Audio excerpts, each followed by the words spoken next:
তোমরা কি মানুষদেরকে সৎ কাজের আদেশ দাও, ওয়া তানসাউনা আনফুসাকুম, আর নিজেরাই সেটা ভুলে যাও। তার মানে হলো বক্তা মঞ্চের ভিতরে খুব সুন্দর কথা বলে, কোরআন দিয়া ব্যক্তি জীবন, পরিবার জীবন, সমাজ জীবন সাজানোর কথা বলে, কিন্তু বক্তা যখন নিজের জীবনের ভিতরে কোরআন পাওয়া যায় না, পরিবার বক্তার পরিবারে গেলে পরিবারের ভিতরে দিন পাওয়া যায় না, ইসলাম পাওয়া যায় না, ওই রকম বক্তার ওয়াজের কোনো ফায়দা জাতির মধ্যে আসবে না, আসবে না, আসবে না। ঠিক কিনা? এই জন্য পরবর্তী শব্দ বলেছেন ওয়া আমিলা সালিহান, এবং যে ভালো কাজ করে, কি করে? আমলে সালেহ করে, ভালো কাজ করে। ওয়া ক্বালা ইন্নানি মিনাল মুসলিমিন, আর নিজেকে পৃথিবীর সর্বশ্রেষ্ঠ মুসলমান হিসেবে, সবচাইতে বড় আত্মসমর্পণকারী হিসেবে পরিচয় দেয়। এটাই হলো সত্যিকার অর্থে ইনি হচ্ছেন সত্যিকার দায়ী। ঠিক কিনা? কিন্তু আমাদের সমাজে দায়ীর অভাব নাই, সবাই দায়ী, সব দায়ী আল্লাহর কাজ করি। সেদিন একজনকে জিজ্ঞেস করলাম, বাবা এখন তো জাতীয় কেউ নাই, সব আন্তর্জাতিক, সব কি, সব ইন্টারন্যাশনাল মুফাসসির, জাতীয় পর্যায়ের কেউ নাই। সেদিন একজন আন্তর্জাতিককে জিজ্ঞেস করলাম কোন ক্লাসে পড়েন? কয় হুজুর দোয়া করবেন, ফাজেলে পড়ি। কোন ক্লাসে পড়ে? ফাজেলে পড়ে। দাখিল পাস করে নাই, দাখিল পাস করে নাই, আলেম পাস করে নাই, কিন্তু বক্তা, এত বড় বক্তা, নামের শেষে যুক্তিবাদী আছে। দেখবেন গান গাইয়া গাইয়া মানুষের হতায়া ফেলায়, কিন্তু এরা আবার জাতির থেকে মোটা অঙ্কে হাতায় নেয়। 70,000, 80,000, 90,000 টাকা ছাড়া মঞ্চে আসে। আমার কাছে মাঝে মাঝে মনে হয় সেই হাদিস আল্লাহর হাবিব সাল্লাল্লাহু আলাইহি সাল্লাম বলতেন, কিয়ামতের আগে রব্বে কারীম এলেমকে টেনে হিসড়ে বের করার মাধ্যমে এলেম উঠাইয়া নেবেন না, এলেম উঠাইয়া নেবেন ওয়ালাকিন ইয়াকবিদুল ইলমা বিকবজিল উলামা, আলেমদেরকে উঠিয়ে নেওয়ার মাধ্যমে এলেম উঠে যাবে। যখন আলেম আর থাকবে না, তখন জাতি জাহেলদেরকে ফকিহের আসনে বসাবে, আর জাহেলেরা ফতুয়া দিয়ে নিজেরা গোমরা হবে, জাতিকেও গোমরাহ করবে। আজকে সেই সময় মনে হয় চলে এসছে। গত 2-3 দিন আগে দেখলাম এই উত্তরবঙ্গে আপনার একজন মহিলা ওয়াজ করতেছে, কিচ্ছু জানে না, কিচ্ছু পারে না, হামটা পড়তে পারতেছে না। লোকেরা নিচে নিচে উপরে লিখে দিছে, কয় যে পুরুষদের জন্য পর্দার সহিত ওয়াজ শোনার ব্যবস্থা আছে। এই জাতি এই ওয়াজগুলোকে কোথায় নিয়ে গেছে? মাহফিল দ্বীনি প্রোগ্রামগুলোকে 26 ইঞ্চি, 24 ইঞ্চি, 23 ইঞ্চি, নারী থেকে পুরুষ, পুরুষ থেকে নারী, হুজুর মা, হুজুর বাবা, আছে না?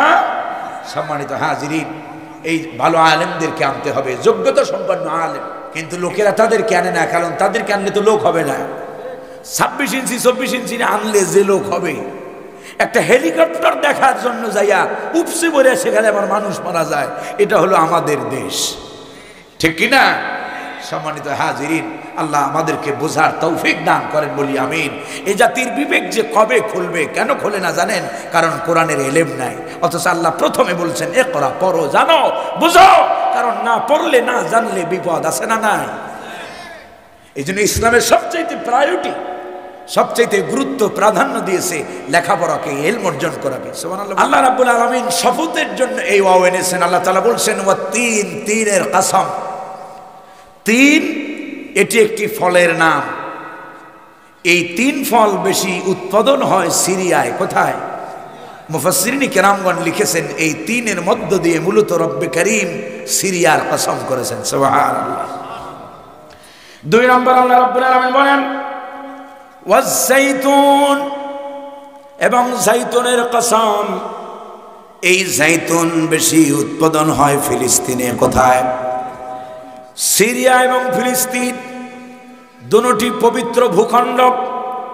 এই 2টি জায়গায় অসংখ্য অগণিত আম্বিয়া আলাইহিস সালাম, অসংখ্য মুরসালিনগণ এই 2 জায়গায় এসেছেন। অসংখ্য নবীদের বিচরণ ভূমি, চারণ ভূমি, লালন ভূমি এই সিরিয়া এবং ফিলিস্তিন। রব্বে কারীম 3-এর মধ্য দিয়ে সিরিয়ার আর জাইতুনের মধ্য দিয়ে ফিলিস্তিনের। 3 নম্বরে আল্লাহ তাআলা বলেন ওয়া তুরি সিনিনা ওয়া হাযাল বালাদিল আমিন। আর তুরে সাইনা, তুরে সাইনা বলা হয় মুসা আলাইহিস সালাতু ওয়াস সালাম যে জায়গায় বসে আল্লাহর সাথে কথা বলেছেন সেই জায়গাকে তুরে সাইনা বলে। মুসা আলাইহিস সালামের ব্যাপারে আল্লাহ তাআলা বলেছেন কাল্লামাল্লাহু মুসা তাকলিমা। আল্লাহ তাআলা সেই জায়গার, যে জায়গায় মুসা আলাইহিস সালামের সাথে আল্লাহর কথোপকথন হয়েছে সেই জায়গার মর্যাদা কম না বেশি, গুরুত্ব কম না বেশি? রব্বে কারীম সেই তুরে সাইনা যেটি মিশরে অবস্থিত সেখানকার কসম করেছেন। এরপরে চতুর্থ নম্বরে আল্লাহ রাব্বুল আলামিন বলেন ওয়া হাযাল বালাদিল আমিন। হাদা আরবি গ্রামার এটাকে বলা হয় ইসমে ইশারাতুল করিব, নিকটবর্তী কোনো বিষয়কে ইন্ডিকেট করার জন্য হাজাব আসে। আল্লাহ তাআলা বলেন এই নিরাপদ নগরীর কসম। মুফাসসিরিনে কিরামগণ লেখেন এই সূরা যখন নাজিল হয় বিশ্বনবী জনাবে মুহাম্মদুর রাসূলুল্লাহ সাল্লাল্লাহু আলাইহি ওয়াসাল্লাম তিনি তখন মক্কায় অবস্থান করছিলেন। রব্বে কারীম মক্কার মুকাররমার কসম করে বিশ্বনবীকে জানায়া দিলেন হাবিব এই পবিত্র নগরীর কসম করে টোটাল 4টা জায়গার কসম। কয়টা জায়গার কসম? তিন এবং জাইতুনের মধ্য দিয়ে সিরিয়া এবং ফিলিস্তিন, তুরে সাইনার মধ্য দিয়ে মিশরের, এবারে চতুর্থ নম্বরে মক্কাল মুকাররমার পৃথিবীর এই 4টা ভূখণ্ডের কসম করে আল্লাহ তাআলা তার মূল বক্তব্য, মেইন স্পিচ আল্লাহ তাআলা তুলে ধরেছেন। আল্লাহ তাআলা বলেন লাকাদ খালাকনাল ইনসানা ফি আহসানি তাকওয়িম। আল্লাহু আকবার। অবশ্যই অবশ্যই পৃথিবীর মানুষকে আমি আল্লাহ সৃষ্টি করেছি সবচাইতে উত্তম বিউটিফুল স্ট্রাকচার দিয়ে। সুবহানাল্লাহ। লাকাদ খালাকনাল ইনসানা ফি আহসানি তাকওয়িম। আহসানি তাকওয়িমের মানে হলো আই ফি আহসানি সূরা। পৃথিবীর মানুষকে একটি বিউটিফুল স্ট্রাকচার দিয়েছেন কে? সবচাইতে উত্তম গঠন দিয়ে, উত্তম বডি ফিগার দিয়ে, উত্তম আখলাক দিয়ে পৃথিবীর মানুষকে রব্বে কারীম সৃষ্টি করেছেন। আল্লাহ রাব্বুল আলামিন এই পৃথিবীর মানুষকে কত সুন্দর করে তৈরি করেছেন। কোরআনে কারীম বলছে ফালয়ানজুরিল ইনসানু মিম্মা খুলিক। আল্লাহু আকবার। খারাপ লাগতেছে আপনাদের? আমার গলা বসা, কষ্ট হয়, কথা শুনতে কষ্ট হয়। কোরআন এখন আর কোরআন শোনার অনেকের অভ্যাস নাই। বক্তা দাওয়াত দেয় 26 ইঞ্চি, 24 ইঞ্চি, 23 ইঞ্চি, কোরআন জানে না, হাদিস জানে না। বোম মারলেও 2 ঘন্টা 3 ঘন্টা ওয়াজ করে, কিন্তু কোরআনের একটা আয়াত খুঁজে পাওয়া যায়। আমি অনেক বড় আলেম নই, তবে এই 10টা বছর এই ময়দানে কথা বলি, আমার একটা ভিডিও থেকে ফালতু কথা কেউ খুঁজে পাবেন না। আমি মঞ্চের ভিতরে বসি আল্লাহর কোরআনের ছোট্ট নগণ্য একজন খাদেম হিসেবে আমি যা জানি, যতটুকু বুঝি তা বলার চেষ্টা করি। আমি আশা করি মানুষেরা যদি এই অনুযায়ী আমল করে কিয়ামতের দিন আল্লাহ তাআলা এর বিনিময়ে আমাদেরকে জান্নাত দিবেন ইনশাআল্লাহ। আচ্ছা, কোরআনের চাইতে কোনো মজার ওয়াজ আছে? কোরআনের চাইতে সুন্দর কথা আছে? রব্বে কারীম নিজে নিজের কথার প্রশংসা করেছেন। আল্লাহ রাব্বুল আলামিন অসংখ্য অগণিত জায়গায় কোরআনের কথা আল্লাহ তাআলা বলেছেন।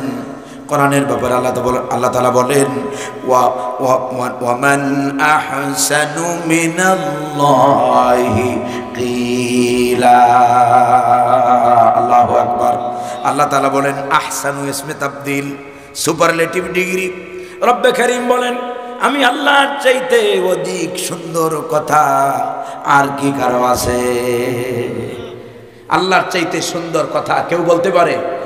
আল্লাহ তাআলা আবার বলেন ওয়ামান আসদাকু মিনাল্লাহি হাদিসা। আল্লাহু আকবার।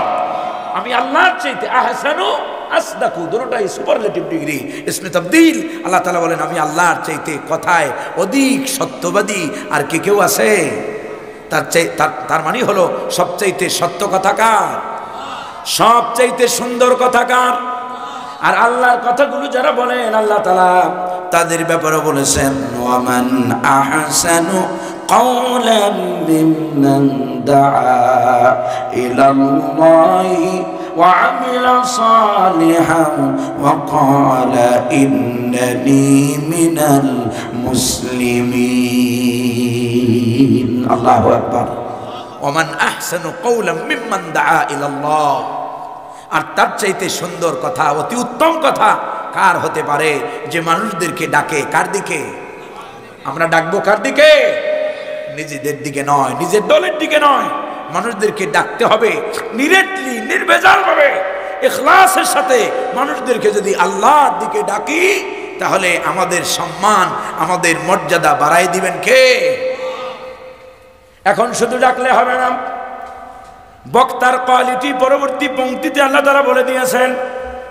শুধু ভালো কথা বললেই হবে না, কারণ আরেক জায়গায় আল্লাহ তাআলা বলেন আতা'মুরুনান নাসা বিল বিররি ওয়া তানসাউনা আনফুসাকুম ওয়া আনতুম তাতলুনাল কিতাবা আফালা তা'কিলুন। আল্লাহু আকবার। আতা'মুরুনান নাসা বিল বির, তোমরা কি মানুষদেরকে সৎ কাজের আদেশ দাও, ওয়া তানসাউনা আনফুসাকুম, আর নিজেরাই সেটা ভুলে যাও। তার মানে হলো বক্তা মঞ্চের ভিতরে খুব সুন্দর কথা বলেন, কোরআন দিয়া ব্যক্তি জীবন, পরিবার জীবন, সমাজ জীবন সাজানোর কথা বলে, কিন্তু বক্তা যখন নিজের জীবনের ভিতরে কোরআন পাওয়া যায় না, পরিবার বক্তার পরিবারে গেলে পরিবারের ভিতরে দ্বীন পাওয়া যায় না, ইসলাম পাওয়া যায় না, ওই রকম বক্তার ওয়াজের কোনো ফায়দা জাতির মধ্যে আসবে না, আসবে না, আসবে না, ঠিক কিনা? এই জন্য পরবর্তী শব্দ বলেছেন ওয়া আমিলা সালিহান, এবং যে ভালো কাজ করে, কি করে? আমলে সালেহ করে, ভালো কাজ করে। ওয়া ক্বালা ইন্নানি মিনাল মুসলিমিন, আর নিজেকে পৃথিবীর সর্বশ্রেষ্ঠ মুসলমান হিসেবে, সবচাইতে বড় আত্মসমর্পণকারী হিসেবে পরিচয় দেয়। এটাই হলো সত্যিকার অর্থে ইনি হচ্ছেন সত্যিকার দায়ী, ঠিক কিনা? কিন্তু আমাদের সমাজে দায়ীর অভাব নাই, সবাই দায়ী, সব দায়ী আল্লাহর কাজ করি। সেদিন একজনকে জিজ্ঞেস করলাম, বাবা এখন তো জাতীয় কেউ নাই, সব আন্তর্জাতিক, সব কি? সব ইন্টারন্যাশনাল মুফাসসির, জাতীয় পর্যায়ের কেউ নাই। সেদিন একজন আন্তর্জাতিককে জিজ্ঞেস করলাম কোন ক্লাসে পড়েন? কয় হুজুর দোয়া করবেন, ফাজেলে পড়ি। কোন ক্লাসে পড়ে? ফাজেলে পড়ে। দাখিল পাস করে নাই, দাখিল পাস করে নাই, আলেম পাস করে নাই, কিন্তু বক্তা, এত বড় বক্তা, নামের শেষে যুক্তিবাদী আছে। দেখবেন গান গাইয়া গাইয়া মানুষের হতায়া ফেলায়, কিন্তু এরা আবার জাতির থেকে মোটা অঙ্কে হাতায় নেয়। 70,000, 80,000, 90,000 টাকা ছাড়া মঞ্চে আসে। আমার কাছে মাঝে মাঝে মনে হয় সেই হাদিস আল্লাহর হাবিব সাল্লাল্লাহু আলাইহি সাল্লাম বলতেন, কিয়ামতের আগে রব্বে করিম এলেমকে টেনে হিসড়ে বের করার মাধ্যমে এলেম উঠাইয়া নেবেন না, এলেম উঠাইয়া নেবেন ওয়ালাকিন ইয়াকবিদুল ইলমা বিকবজিল উলামা, আলেমদেরকে উঠিয়ে নেওয়ার মাধ্যমে এলেম উঠে যাবে। যখন আলেম আর থাকবে না, তখন জাতি জাহেলদেরকে ফকিহের আসনে বসাবে, আর জাহেলেরা ফতুয়া দিয়ে নিজেরা গোমরাহ হবে, জাতিকেও গোমরাহ করবে। আজকে সেই সময় মনে হয় চলে এসছে। গত 2-3 দিন আগে দেখলাম এই উত্তরবঙ্গে আপনার একজন মহিলা ওয়াজ করতেছে, কিচ্ছু জানে না, কিচ্ছু পারে না, হামটা পড়তে পারতেছে না। লোকেরা নিচে নিচে উপরে লিখে দিছে, কয় যে পুরুষদের জন্য পর্দার সহিত ওয়াজ শোনার ব্যবস্থা আছে।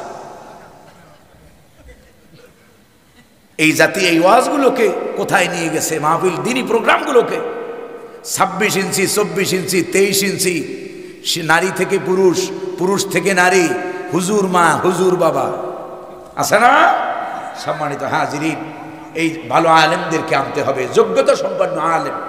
এই সমাজে যেমন ওরা আছে, তেমন এই জায়গাতে আরিফ বিন হাবিবের মতো আলেমরাও আছে, ঠিক কিনা?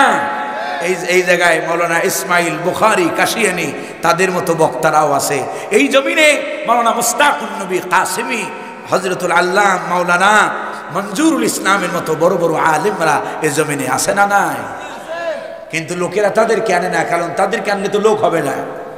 26 ইঞ্চি 24 ইঞ্চি আনলে যে লোক হবে, একটা হেলিকপ্টার দেখার জন্য যাইয়া উপসে পড়ে সেখানে আমার মানুষ মারা যায়। এটা হলো আমাদের দেশ, ঠিক কিনা? সম্মানিত হাজিরিন, আল্লাহ আমাদেরকে বোঝার তৌফিক দান করেন, বলি আমিন। এই জাতির বিবেক যে কবে খুলবে, কেন খোলে না জানেন? কারণ কোরআনের এলেম নাই। অথচ আল্লাহ প্রথমে বলছেন ইকরা, পড়ো, জানো, বুঝো। কারণ না পড়লে, না জানলে বিপদ আছে না নাই? এই জন্য ইসলামের সবচাইতে প্রায়োরিটি, সবচাইতে গুরুত্ব প্রাধান্য দিয়েছে লেখাপড়াকে, ইলম অর্জন করাকে। সুবহানাল্লাহ বলবেন না? হযরত আনাস ইবনে মালিক বলছেন, বিশ্বনবী সাল্লাল্লাহু আলাইহি ওয়াসাল্লাম বলেন, তালাবুল ইলমি ফরিদাতুন আলা কুল্লি মুসলিম। প্রতিটি মুসলমানের জন্য ওই পরিমাণ জ্ঞান অর্জন করা ফরজ, যে পরিমাণ জ্ঞান অর্জন না করলে পরে ইসলামিক জীবন যাপন করা যাবে না। যেই পরিমাণ জ্ঞান অর্জন করলে পারে আপনি সালাতটা ঠিকমতো আদায় করতে পারবেন না, ব্যবসাটা ঠিকমতো করতে পারবেন না। যে পরিমাণ জ্ঞান অর্জন না করলে পরে আপনার ব্যক্তি জীবন, পারিবারিক জীবন, সামাজিক জীবনটাকে আপনি ইসলাম অনুযায়ী চালাতে পারবেন না। ওই পরিমাণ জ্ঞান অর্জন করা সকল পুরুষ আর নারীর উপরে ফরজ করেছেন কে? কিন্তু সেই পরিমাণ ইলম কি আমাদের আছে? নাই। ইসলামের প্রথম কথাই হলো ইকরা, পড়ো, জানো।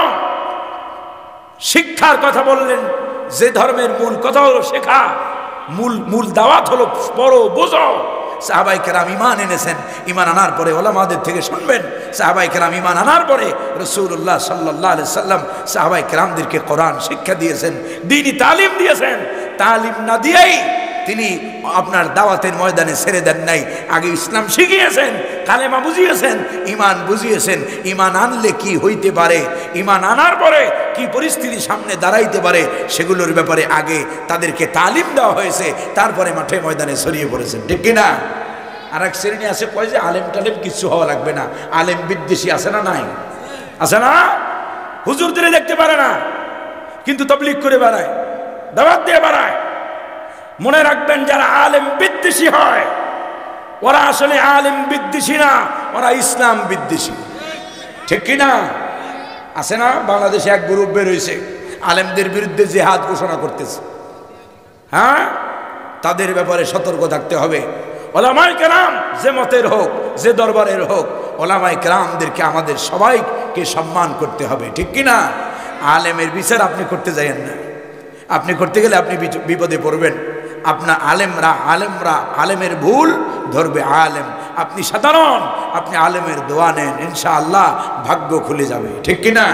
আল্লাহ তাআলা বোঝার তৌফিক দান করেন। তো চারটা জায়গার কসম করার পরে রব্বে কারীম বলছেন পৃথিবীর মানুষ, মানব গোষ্ঠীকে, মানব মণ্ডলীকে, খালাকাল ইনসান, খালাকনাল, লাকাদ খালাকনাল ইনসানা।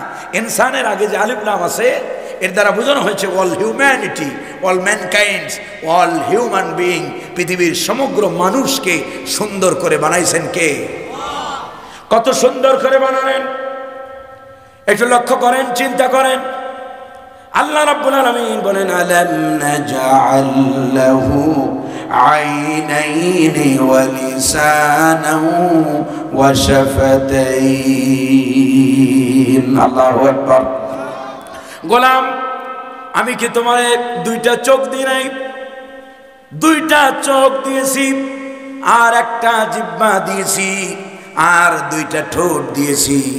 দেখেন কত সুন্দর করে রব্বে কারীম আপনাকে আমাকে সৃষ্টি করেছেন। দুইটা চোখ কেন দিলেন? চোখের ব্যাখ্যা করার প্রয়োজন নাই। চোখ যে ব্যক্তির নাই, ওই ব্যক্তির দিকে তাকান। মা আছে, বাবা আছে, ভাই আছে, বোন আছে, সব আছে, স্ত্রী আছে, সন্তান আছে, কিন্তু শুধু চোখ নাই, তার মানে দুনিয়ার কিছুই নাই, ঠিক কিনা? আল্লাহ তাআলা বলেন লিসানান, আর একটা জিহ্বা দিলাম। আজকের modern medical technology, modern medical science, আজকের চিকিৎসা, আধুনিক চিকিৎসা বিজ্ঞান বলতেছে এই যে একটা জিহ্বার কথা কেন বলেছেন? এই একটা জিহ্বার ভিতরে ৩৫০০ আস্বাদন কোষ দিয়েছেন রব্বে কারীম, সুবহানাল্লাহ। কত হাজার? ৩৫০০ আস্বাদন কোষ আপনার আমার জিহ্বার ভিতরে রব্বে কারীম দিয়ে দিয়েছেন। এই আস্বাদন কোষের কাজ কি?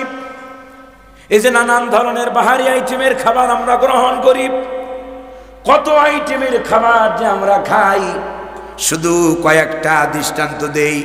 আমাদের দেশকে বলা হয়, আমাদেরকে বলা হয় মাছে ভাতে বাঙালি।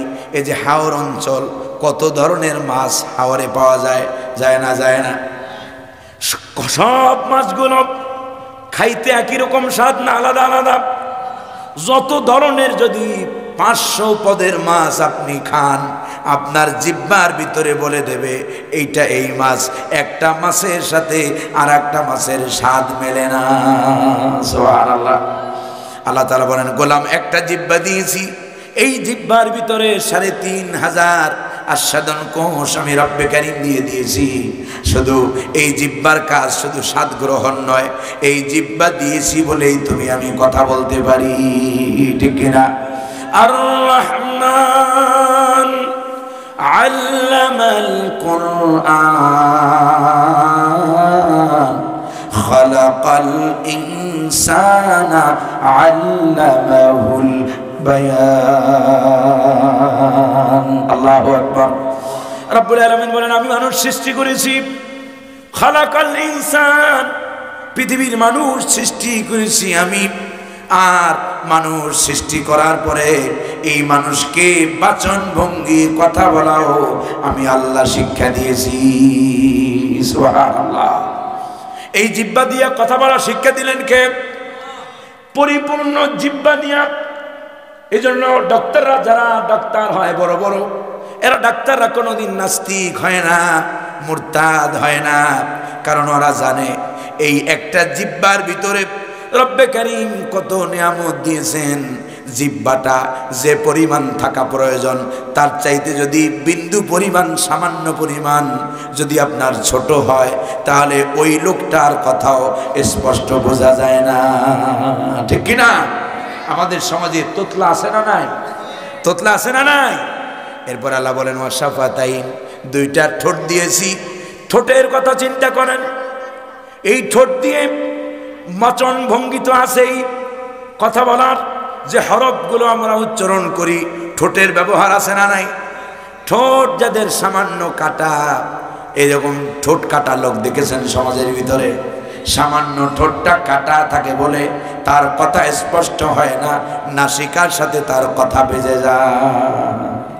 আল্লাহ বলেন, আলাম নাজআল লাহু আইনাইনি ওয়া লিসানাহু ওয়া শাফাতাইন। আল্লাহু আকবার। কত সুন্দর করে মানুষ বানালেন আল্লাহ রাব্বুল আলামিন। বলেন, মানুষ খামোখা এই এত সুন্দর করে, এত পৃথিবীর সবচাইতে সুন্দর করে মানুষ আমি বানাইছি, বিনা কারণে বানাই নাই। ফাহাসিবতুম আন্নামা খালাকনাকুম আবাসাও ওয়া আন্নাকুম ইলাইনা লা তুরজাউন। আল্লাহু আকবার। রব্বুল আলামিন বলেন, আফাহাসিবতুম, তোমরা কি মনে করেছো, তোমরা কি ধারণা করেছো, আন্নামা খালাকনাকুম আবাসা, উইদাউট এনি রিজন, কোনো কারণ ছাড়া, কোনো উদ্দেশ্য ছাড়া আমি আর আল্লাহ তাআলা তোমাদেরকে বানিয়েছি। তোমাদেরকে বানানোর পিছনে, মানুষকে বানানোর পিছনে আল্লাহর উদ্দেশ্য আছে না নাই? রব্বে কারীম সূরা জারিয়াতের ভিতরে বলেছেন, ওয়া মা খালাকাতুল জিন্না ওয়াল ইনসা ইল্লা লিয়াবুদুন। আল্লাহু আকবার। আমি মানুষ আর জিনকে বানিয়েছি, তৈরি করেছি কেবলমাত্র শুধুমাত্র গোলামি করবে কার? ওয়া কাদা রাব্বুকা আল্লা তা'বুদু ইল্লা ইয়াহু। আল্লাহু আকবার। উলামায়ে কেরাম এখানে আছেন। আরবিতে কাদা শব্দের ব্যবহার হয় বিচারকের চূড়ান্ত সিদ্ধান্ত, বিচারকের ফাইনাল ডিসিশনকে বোঝানোর জন্য আরবিতে কাদা বলা হয়। আল্লাহ রাব্বুল আলামিন বলেন, ওয়া কাদা রাব্বুক, তোমার রবের পক্ষ থেকে চূড়ান্ত সিদ্ধান্ত হলো, ফাইনাল ডিসিশন হলো এই আল্লাহ তা'বুদু ইল্লা ইয়াহু, আমি আল্লাহ ছাড়া অন্য কারো গোলামি করা যাবে না। গোলামি করব কার? দাসত্ব হবে কার? ওয়ামা উমিরু ইল্লা লিয়াবুদুল্লাহা মুখলিসিনা লাহুদ্দীন। আল্লাহু আকবার। নিরেটলি, নির্ভেজাল ভাবে গোলামি করতে হবে কার? আর এই গোলামির ট্রেনিং দেওয়ার জন্য, এই গোলামির প্রশিক্ষণ দেওয়ার জন্য পৃথিবীতে যত নবী এসেছেন, যত রসুল এসেছেন, সব নবীদেরকে পাঠানো হয়েছে গোলামি কেমনে করবে সেই নমুনাটা জাতির সামনে পেশ করার জন্য। সুবহানাল্লাহ বিহামদি। আল্লাহ তাআলা বলেন ওয়ালাকাদ বা'আসনা ফি কুল্লি উম্মাতির রাসূলান আন ইউবুদুল্লাহা ওয়াজতানিবুত তাগুত। আল্লাহু আকবার। কোরআন শুনতে খারাপ লাগে? কোন মুসলমানের, ইমানদারদের কোরআন শুনতে খারাপ লাগার কথা নয়। যার ইমান আছে তার কোরআন শুনলে ইমান আরো কি হয়? কারণ আল ঈমানু ইয়াজিদু ওয়া ইয়ানকুস, ইমান বাড়ে আবার কমে, এটা হলো আমাদের। কিন্তু ইমাম শাফি রাহিমাহুল্লাহ তিনি বলছেন আল ঈমানু লা ইয়াজিদু ওয়া লা ইয়ানকুস, ইমান বাড়েও না কমেও না। ইমাম আযম আবু হানিফা রাহিমাহুল্লাহ তিনি বলছেন আল ঈমানু ইয়াজিদু ওয়া ইয়ানকুস। এই মর্মে দলিলও আছে। আল্লাহ তাআলা বলছেন কোরআন ইমানদারদের সামনে যখন কোরআন তেলাওয়াত করা হয় যাদাতুহুম ঈমানাও ওয়া আলা রাব্বিহিম ইয়াতাওয়াক্কালুন, তখন ইমানদারদের ঈমান বেড়ে যায়। সুবহানাল্লাহ বিহামদি। কোরআন শুনতে খারাপ লাগে কেবলমাত্র তাদের যাদের কলিজার মধ্যে আব্দুল্লাহ ইবনে উবাই বাস করে। কথা বুঝি নাই? যাদের কলিজার মধ্যে নেফাকি আছে, মুনাফিকি আছে। ইসলামেরও ভালো লাগে, ইসলামের ভালো লাগে মানে উপরে উপরে হুজুর আপনাদের সাথেই আছি, কিন্তু দেখা যায় দিন শেষে দেখা যায় তারা আছে ওই তাদের সাথে যারা দিন চায় না, ইসলাম চায় না, ইমান নাই যাদের, ঠিক কিনা? আশা করি এখানে সেই ধরনের লোক এত গভীর রাত পর্যন্ত বসে নাই। যারা ছিল তারা ওই যে চিটার মতো, ধানের চিটার মতো সরে পড়েছে। আল্লাহ তাআলা এখানে যারা বসে আছেন, আমার ধারণা সাচ্চা ইমানদাররা বসে আছেন। আমরা আলোচনা শেষে দোয়া করব আল্লাহ যেন আমাদেরকে মাফ করে দেয়, বলি আমিন। আল্লাহ রাব্বুল আলামিন তাহলে কোরআনে কারীমের ভিতরে বারবার অসংখ্য অগণিত জায়গায় বলেছেন এই পৃথিবীতে যত নবী পাঠিয়েছি, যত রাসূল পাঠিয়েছি, সব নবীদের মূল টার্গেটই ছিল, তারা বলেছে আনিবুদুল্লাহা ওয়াজতানিবুত তাগুত, এক আল্লাহর গোলামি করো আর তাগুতকে পরিত্যাগ করো, তাগুত থেকে বেঁচে থাকো। তাগুত কি? তাগুতের অনেকগুলো ব্যাখ্যা মুফাসসিরিনে কিরামগণ লিখেছেন, তার ভিতরে অন্যতম একটা ব্যাখ্যা হলো এই মানুষের তৈরি করা মানব রচিত যত মতবাদ আছে এগুলো সব হলো তাগুত। এগুলো সব কি? তাগুত। সুতরাং এগুলোর পক্ষে কোনো ইমানদাররা সংগ্রাম করতে পারে না। তাগুত প্রতিষ্ঠার পক্ষে সংগ্রাম করবে কেবলমাত্র যারা কাফের, মুনাফিক, মুশরিক, ঠিক কিনা? কারণ আল্লাহ রাব্বুল আলামিন বলেছেন যারা ইমানদার তারা সংগ্রাম করবে, লড়াই করবে কার রাস্তায়? আল্লাহর রাস্তায়। আর যারা الذين آمنوا يقاتلون في سبيل الله والذين كفروا يقاتلون في سبيل الطاغوت। الله أكبر। যারা ঈমানদার তারা সংগ্রাম করে আল্লাহর রাস্তায়, আর যারা কাফের তারা সংগ্রাম করে তাগুতের পথে, ঠিক কি না? এরপর আল্লাহ তাআলা বলেন ফাকাতিলু আউলিয়া আশ-শাইতান ইন্না কাইদাশ শাইতানি কানা দাঈফা। আল্লাহু আকবার। ও ঈমানদাররা, শয়তানের ওলিদের বিরুদ্ধে তোমরা সংগ্রাম করো, লড়াই করো। শয়তানের ওলি কারা? যারা পৃথিবীতে বলে আমরা শরীয়তের আইনে বিশ্বাস করি না, ইসলামের আইনে বিশ্বাস করি না, যারা আমাদেরকে মৌলবাদ বলে আমাদেরকে গালি দেয়, ঠিক কি না? এই সমাজে সেই রকমের লোক আছে না নাই? ওরা হলো ধর্মের লেবাসধারী শয়তান। ওদেরকে চিনতে হবে, ওদের মুখোশকে উন্মোচন করতে হবে। ওরা যদি আবার ক্ষমতায় যায়, একটা জালেমকে বিতাড়িত করে আর একটা জালেমকে আমরা মুসলমানেরা বসাইতে পারি না, ঠিক কিনা? ইমানদারদের পক্ষে থাকতে হবে, ঠিক কিনা? এখন যে যেটা করেন, আমি বলবো না আপনারে, আমি যে দল করি আমি বলবো না সেই দল করতে, কিন্তু আপনার যেটা ভালো লাগে আপনাকে তো আল্লাহ বিবেক দিয়েছেন, তবে এতটুকু বলবো, ইসলাম পন্থীদের সাথে থাকেন, আল্লাহ ওয়ালাদের সাথে থাকেন, ইনশাআল্লাহ আল্লাহ ওয়ালাদের সাথে হাসর করাবেন রব্বে কারীম। সেদিন এই লোকগুলো আপনাদেরকে জান্নাতে না নিয়ে এরা জান্নাতে যাবে না, ঠিক কিনা? রাজি আছেন তো আপনারা? কারা কারা রাজি আছেন হাতটা দেখি। লিল্লাহি তাকবীর, লিল্লাহি তাকবীর।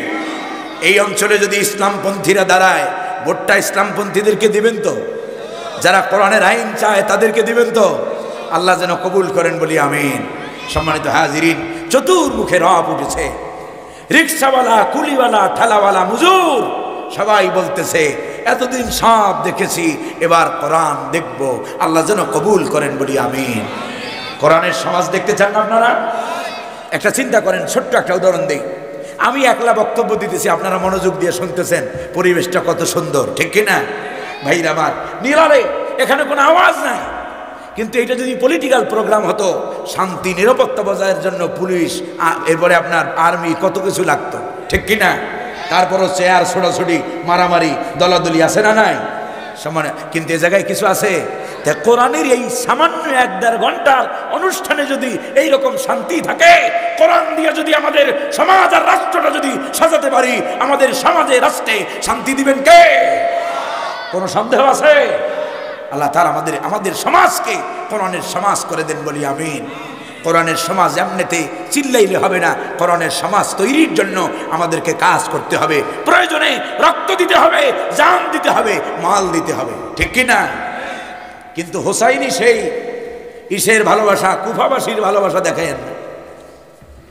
সেই কুফার লোকেরা ইমাম হোসাইনকে আমন্ত্রণ জানিয়েছিল, মানে রাসূলুল্লাহর আওলাদ হিসেবে, কিন্তু ক্ষমতায় ইমাম হোসাইনকে চায় নাই। এভাবে নয়, ইসলামকে ভালোবাসতে হবে। ইসলাম হুজুরে খালি এক্সের মুখের সাপোর্ট দিলে হবে না, আসল সাপোর্টটাও হুজুরকে দিতে হবে, ঠিক কিনা? আল্লাহ যেন কবুল করেন বলি আমিন। মুরিদ আছে অনেক, মাগার মুরিদ তো মুরিদি, খালি এক্সের দোয়া চাইতে গেলে মুরিদ, কিন্তু ভোট দিতে গেলে আলাদা, ঠিক কিনা? আল্লাহ তাআলা আমাদেরকে বুঝার তৌফিক দান করেন। কথা বুঝতে কষ্ট হয়, জ্ঞানীদের জন্য ইশারা যথেষ্ট।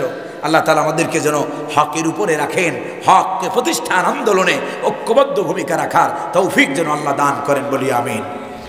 তো সব নবীরা পৃথিবীতে আল্লাহর গোলামীর দাওয়াত দিয়েছেন। হযরতে হুদ, হযরতে সালেহ, হযরতে ইয়াকুব, হযরতে ইসমাঈল, হযরতে ইসহাক, হযরতে লূত, সব নবীরা জাতির উদ্দেশ্যে যে কমন একটা বক্তব্য দিয়েছেন তা হলো এই, ইয়া কওমি ইবুদুল্লাহ মা লাকুম মিন ইলাহিন গায়রুহু। ও আমার জাতি, ও আমার সম্প্রদায়, এক আল্লাহর গোলামি করো, এক আল্লাহর দাসত্ব করো, যিনি ছাড়া অন্য কোনো ইলাহ নাই। ও আমার জাতি, ইয়া কওমি ইবুদুল্লাহ রাব্বি ওয়া রাব্বুকুম, ও আমার জাতি, ও আমার সম্প্রদায়, এক আল্লাহর গোলামি করো, যিনি আমারও রব, তোমাদেরও রব। আমাদের রবকে এই গোলামি যদি করতে পারি, তাহলে আল্লাহ রাব্বুল আলামিন পরবর্তী এরপরে 6 নম্বর আয়াতে আল্লাহ তাআলা বলছেন, ইন ফালাহুম আজরুন গায়রু মামনুন।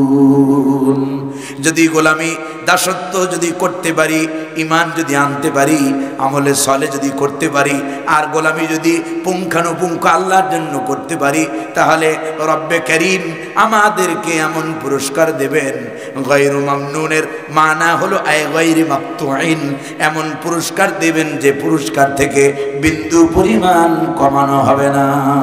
সুবহানাল্লাহ। আর যদি গোলামি যদি না করি, বানানো হলো গোলামির জন্য, দাসত্বের জন্য, আল্লাহ তাআলা বলেন সুম্মা রাদাদনাহু আসফালা সাফিলিন। আল্লাহু আকবার। যদি গোলামি না করো, এতের দুইটা ব্যাখ্যা হয়। যেটা সবচেয়ে আমার কাছে সবচেয়ে ভালো লেগেছে সেটা হলো এই, বানানো হলো গোলামির জন্য, গোলামি যদি না করো তাহলে তোমার মর্যাদা, তোমার সম্মান নিচ থেকে নিচে নামায় দেবেন কে? আর একটা ব্যাখ্যা হলো খালকিয়াত, সৃষ্টিগতভাবে মানুষ ছোট সময় 5 বছরের বাচ্চারা দেখতে যেরকম নাদুস নুদুস লাগে, এই একই বাচ্চা যখন 15 বছর 20 বছর হয়ে যায় তখন আর তার এই 5 বছরের মতো থাকে না, থাকে। আবার এই লোকটাই যখন 30-40 বছর হয়ে যায় তখন আর কেউ তার আদর করে কোলে নেয় না, যত্ন আদর নেয় না, তার চেহারাটা আস্তে আস্তে দিন দিন খালকিয়াত, সৃষ্টিগতভাবে মানুষ ক্রমশ নিচের দিকে নামতে থাকে, ঠিক কি না? কিন্তু এর আসল উদ্দেশ্য বলাটা এটা নয়। আসল উদ্দেশ্য হলো তোমাকে বানানো হলো গোলামির জন্য, দাসত্বের জন্য। পরবর্তী আয়াতের দিকে লক্ষ্য করলে বোঝা যায় আয়াতের উদ্দেশ্যই হলো এটা, তোমারে বানানো হয়েছে গোলামির জন্য। যদি গোলামি না করো, মর্যাদা সম্মান এমনভাবে নিচে নামায়া দেব, কিয়ামতের দিন জাহান্নামের সর্বনিম্ন আসন তোমারে দিয়া দেব। বলি নাউযুবিল্লাহ। কারণ আল্লাহ তাআলা এরপরে বলেন ইল্লাল্লাযীনা আমানু ওয়া আমিলুস সালিহাতি ফালাহুম আজরুন গায়রু মামনুন। আল্লাহু আকবার। না না না, তাদের সম্মান নিচে নামবে না, তাদের মর্যাদা নিচে নামবে না যারা নাকি 2 দফা কাজ করবে। কয় দফা? যারা ঈমান আনবে, আমলে সালেহ করবে।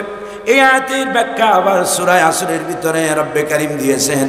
আল্লাহ তাআলা বলেন ওয়াল আসরি ইন্নাল ইনসানা লাফি খুসর ইল্লাল্লাযীনা আমানু ওয়া আমিলুস সালিহাতি ওয়া তাওয়াসাউ বিল হাক্কি ওয়া তাওয়াসাউ বিস সাবর। আল্লাহু আকবার। রব্বে কারীম সময়ের কসম করেন, যুগের কসম করেন, ইতিহাসের কসম করে রব্বে কারীম বলেন তামাম পৃথিবীর সমগ্র মানুষেরা ক্ষতিগ্রস্ত, ক্ষতির মধ্যে নিমজ্জিত। তবে না না না, তারা ক্ষতিগ্রস্ত হবে না যারা 4 দফা কাজ করবে, যারা ঈমান আনবে, আমলে সালেহ করবে। 3 নম্বরে ওয়া তাওয়াসাউ বিল হক। এর মানা হলো আল আমরু বিল মারুফ ওয়ান নাহি আনিল মুনকার। যারা সৎ কাজের আদেশ দেবে, অন্যায় থেকে বাধা দেবে। সৎ কাজের আদেশ আর অন্যায়ের বাধা আমাদের সমাজে আছে না নাই? এখন আর নাই। অন্যায় দেখি, কত অসভ্যতা দেখি, কত ধরনের জঘন্য অপরাধ দেখি, কিন্তু কেউ মুখ ফুটে বাধা দেয় না। কারণ আমার দুশমন হবে, আমার ব্যাপারে আমার বিরুদ্ধে চলে যাবে। এই জন্য অন্যায় দেখেও অন্যায়ের বিরুদ্ধে কথা আমরা বলি। অথচ আল্লাহ তাআলা বলেন ওয়ালতাকুম মিনকুম উম্মাতুন ইয়াদউনা ইলাল খায়র ইয়া'মুরুনা বিল মা'রুফ ওয়া ইয়ানহাউনা আনিল মুনকার। তোমাদের মধ্যে অবশ্যই তোমাদের মধ্যে একটা শ্রেণী, একটা দল থাকা দরকার যারা মানুষদেরকে ইয়াদউনা ইলাল খায়র, মানুষদেরকে কল্যাণের দিকে আহ্বান করবে। কেমনে আহ্বান করবে? 2টা কাজ যদি করে, ইয়া'মুরুনা বিল মারুফ, সৎ কাজের আদেশ দেবে। নামাজ পড়ে না, তুমি দোকানদার, তুমি নামাজ আজান হলে পরে নামাজে চলে যাও। তোমার পাশের দোকানদার নামাজ পড়ে না, তুমি তাকে দেখে প্রতিদিন যদি একবার দাওয়াত দাও, ভাই আসো, ব্যবসা তো করা যাবে আরো, কিন্তু নামাজ যদি ছুটে যায় আর হায়াত যদি শেষ হয়ে যায় আর তুমি সালাত আদায় করার টাইম পাবা না, ঠিক কিনা? নামাজের জন্য ডাকেন, আর একজন দেখতেছেন অন্যায় করতেছে, মদ খায়, জুয়া খেলে। যুব সমাজের ভিতরে অনেক দুশ্চরিত্রবান যুবক আছে না নাই? গাজার পিছনে দৌড়ায়, হিরোইন খায়, মা বাবার কথা শোনে না। এই সন্তানদেরকে আমরা বাধা দেই না, নিষেধ করি না, এদের বিরুদ্ধে আমরা কোনো কথা বলি না। সম্মানিত হাজিরিন, এটা তো মুসলমানের চরিত্র হতে পারে না। আল্লাহ তাআলা কোরআনে কারিমে বলেছেন, কুনতুম খায়রা উম্মাতিন উখরিজাত লিন-নাস তা'মুরুনা বিল মা'রুফ ওয়া তানহাউনা আনিল মুনকার। আল্লাহ রাব্বুল আলামিন বলেন, তোমরা হলে উত্তম জাতি, তোমাদেরকে ওয়েলফেয়ার অফ হিউম্যান বিইং, মানবতার কল্যাণের জন্য তোমাদেরকে বের করা হয়েছে। মানবতার কল্যাণ কেমনে হবে? রব্বে কারীম বলেন, 2 দফা কাজ যদি করো, তা'মুরুনা বিল মারুফ, সৎ কাজের আদেশ যদি দাও, আর তানহাউনা আনিল মুনকার, অন্যায় থেকে যদি বাধা দাও, তাহলেই কেবল মানবতার কল্যাণ হবে, মানবতার ভালাই হবে, মানবতার মঙ্গল হবে। সুবহানাল্লাহ। অথচ এই কাজগুলো আমাদের মধ্যে, আমরা অন্যায় দেখি কিন্তু মুখ চুপ করে বসে থাকি, কিচ্ছু বলি না। সূত্র বানায় নিছি, স্লোগান ধরি, দেখিবে শুনিবে বলিবে না, বিপদেও পড়িবে না। সম্মানিত হাজিরিন, কিন্তু এটা কি ইসলামিক থিওরি? না, এগুলো কাফের মুশরিকদের কাজ। তাদের সমাজের ভিতরে জেনা, ব্যভিচার, অশ্লীলতা, বাহাবনা সব চলতেছে, কিন্তু কেউ বাধা দেয়? ইউরোপ, আমেরিকা, বাংলাদেশে থেকে মনে করি তারা অনেক শান্তিতে আছে না। সন্তান যদি, মা বাপ যদি কোনো সন্তানকে, যদি একটা সন্তান অনৈতিক কাজ করতেছে, কিন্তু মা বাপ যদি বাধা দেয়, তাহলে 999, আমাদের দেশে আছে না 999 চালু হয়েছে না, ওটা তাদের দেখা দেখি। মা বাপ সন্তানকে যদি অন্যায়, মনে করেন একটা ছেলে তার গার্লফ্রেন্ডকে বাসায় নিয়ে আসছে, কিন্তু কোনো বাপ যদি বাধা দেয়, তাহলে এই ছেলে 999 ডায়াল করবে, আর অমনি পুলিশ আসবে। ছেলে ফোন করে থানায় জানায় দেবে, আমার বাপ আমাকে হিউম্যান রাইটস, আমি আমার গার্লফ্রেন্ডসকে বাসায় নিয়ে আসছি, কিন্তু আমার বাপ, আমার মা আমাকে বাধা দিচ্ছে। তখন পুলিশ থানা বাসায় চলে আসবে, বাসায় এসে বাপেরে আচ্ছা মতো ধোলাই দিয়া ধরে নিয়ে যাবে। কত বড় সাহস! হিউম্যান রাইটস, মানব অধিকারের উপরে বাধা দাও। ওদের এই হলো মানব অধিকার। স্ত্রী তার স্বামীর সামনে অন্য পুরুষ মানুষকে নিয়ে আসতেছে, স্বামী স্ত্রীর সামনে অন্য মেয়ে মানুষকে নিয়ে আসতেছে ঘরের ভিতরে। স্বামীকে বলে, আজকে আমি আমার বয়ফ্রেন্ডের সাথে রাত কাটাবো, তুমি আজকে বাসায় থাকতে পারবো না। স্বামী যদি বাধা দেয়, স্বামীর নামে 999 ডায়াল করে মামলা দেবে। পুলিশ আইসা স্বামী বেচারারে থাপ্পড় মাইরা এরপরে থানায় নিয়ে যাবে, বলবে তোর স্ত্রী অন্য একটা না 10টার সাথে কাটাবে, তবুও তা তোর স্ত্রীর অধিকারে হস্তক্ষেপ করা যাবে। এই হলো পৃথিবীর মানবাধিকারের স্লোগানধারীদের জীবন যাপন। ওদের চেয়ে তো আমাদের দেশের কুকুরেরও লজ্জা শরম বেশি। কথা বুঝেন নাই? কারণ আমাদের দেশের কুকুরেরও লজ্জা আছে, শরম আছে, লোকজন দেখলে দূরে চলে যায়। কিন্তু এরা হলো অসভ্য পৃথিবীর মানব। আর ওরা আমাদেরকে সভ্যতা শিখায়, আদর্শ শিখায়। বাংলাদেশে সেই জাতিসংঘের মানবাধিকার সংস্থার তারা বাংলাদেশে একটা অফিস খুলতে চায়। এদেশের মুসলমানেরা রক্ত দেবে, তবু ইহুদি খ্রিস্টানদের কোনো এজেন্ডা বাস্তবায়ন হতে দেওয়া যাবে না, যাবে না, যাবে না। ঠিক কিনা? এরা পৃথিবীতে যত জায়গায় এদের অফিস খুলেছে, সব জায়গায় সমকামিতা প্রমোট করেছে, সব জায়গাতে অশ্লীলতা প্রমোট করেছে। এরা পৃথিবীর সবচাইতে নিকৃষ্ট জাতি। ঠিক কিনা? আল্লাহ তাআলা মুসলমান পৃথিবীর সবচেয়ে উন্নত জাতি। মুসলমানদের আদর্শ আছে, আমাদের আলাদা কালচার আছে, সংস্কৃতি আছে, আমাদের শিক্ষা আছে, দীক্ষা আছে। আমরা যদি সেগুলোকে আঁকড়ে ধরে আগাতে পারি, পৃথিবীর বুকে মুসলমানরা শ্রেষ্ঠ ছিল, মুসলমানরা শ্রেষ্ঠ থাকবে। ঠিক কিনা? তবে এই রাস্তাগুলো অনেক কঠিন। এই জন্য আল্লাহ তাআলা 4 নম্বর সূরা আসরে আল্লাহ তাআলা ফর্মুলা দিয়েছেন, ওয়াতাওয়াসাউ বিস-সাবর। তাসাউবিল হকের কাজ করতে গেলে, ইমানের পথে চলতে গেলে, আমলে সলে করতে গেলে বাধা বিপত্তি আসতে পারে না। যখনই আসবে তখন পরস্পরকে সবরের তাগিদ দিতে হবে, ধৈর্য ধারণের আহ্বান করতে হবে। রব্বে করিম আমাদেরকে বুঝার তৌফিক দান করেন বলি আমিন। কষ্ট পেয়েছেন আপনারা? কষ্ট পেয়েছেন? সম্মানিত হাজির, চেষ্টা করেছি আপনাদেরকে কোরআন এবং সুন্নাহ ভিত্তিক কিছু কথা শোনানোর জন্য। আল্লাহ যেন আমাকে সহ সকলকে হক কথাগুলোর উপরে আমলের তৌফিক দান করেন বলি আমিন। কোনো তত্ত্বগত যদি কোনো ভুল কোনো কথা আমি সহ যারা এখানে কথা বলেছেন কারো থেকে যদি এসে থাকে, আল্লাহ যেন তার শ্রোতাদের স্মৃতিপট থেকে মুছে দেয় বলি আমিন। আল্লাহুম্মা সাল্লি আলা নাবিয়িনা মুহাম্মদ ওয়া আলা আলিহি ওয়া আসহাবিহি ওয়া বারিক ওয়া সাল্লিম। কেউ কথা বলবে?